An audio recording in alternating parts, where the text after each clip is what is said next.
So coming back from what I have learned of this, I have painted some sketches or storyboards for my Nemesis 2 layouts. And one of the things I like to use the most, I learned from Jorge Jimenez, is to stick the character out. For example, in this page, this is a little more polished version of the storyboard, especially in the last panel right here. I stuck one character out as he is entering a location where he meets Nemesis waiting there for him. So I used, of course, the first half of this page, I used traditional paneling and just making sure that it has a little bit of a connection with the top and the bottom. So I kept the light side on the left side in both layers, and I kept the dark side on the right.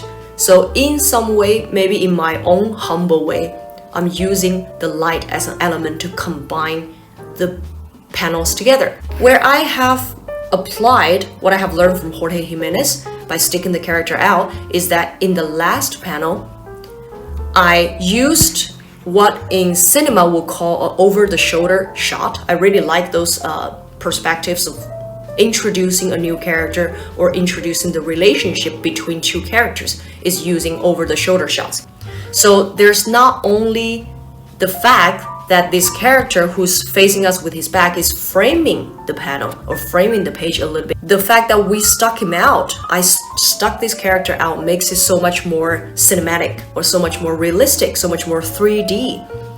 You have a sense of distance, a sense of space using this kind of technique. And I learned this from Jorge Jimenez, and of course many other comic artists, I'm sure, are already using this to introduce a character, just adding drama into a otherwise very flat and traditional panel page.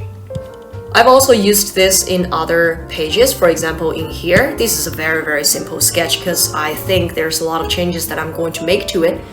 But I used another character, Homaro. If you have read my first issue, you will have an idea of who she is. I used her and placed her in the middle to blur away the separation lines of these 3 or 4 panels. And by placing her in the center, I'm also hinting that she's a very interesting and powerful and dominating character looking over to the suffering of the main character right here, detached from the panel. By literally detaching the drawing of this character from the panels and using her as a close-up to blur the lines. So the last one I want to show you is using some elements like the panel that I showed you, the page that I showed you, using smoke or steam to frame the whole page. I stole that idea. I changed the element to frame the page into guns to fit my story.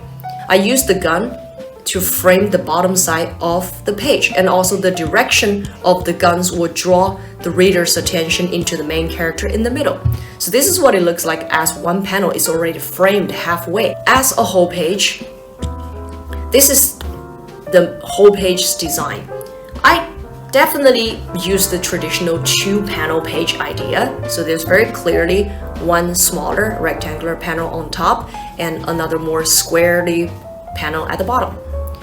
But I might change this, but at least I tried to frame the whole page using the SWAT team on top, going into a dome shape, and then the guns at the bottom going into a reversed U shape, a reverse dome shape, which is a U shape.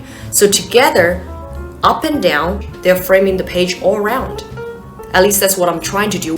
Okay, one more thing I want to share is that with the Jorge Jimenez frameless, panelless page, what I have learned from him, I have applied to this sketch of Nemesis 2. So in this page, this is not a cover at all. This is just one of the pages of the comic. But I decided to not use any panels or any panel separation lines at all, but still try to tell the story of what's happening. So in this page, you can see what is happening, right?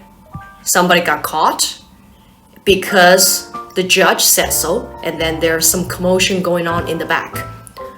I tried to use the protesting crowd to frame the bottom of the page, and I also used characters that are sticking out to show or to frame the page and also to show the relationship between the different elements of this page. So even though it might be harder for us to completely ditch the idea of using rectangular shapes as panels or separating the page into different sections, it still can be done. So that's all I have to share. Thank you very much for watching this, and I hope you find this helpful. If you like this video, give me a thumbs up, and I look forward to seeing you in my next video. Bye.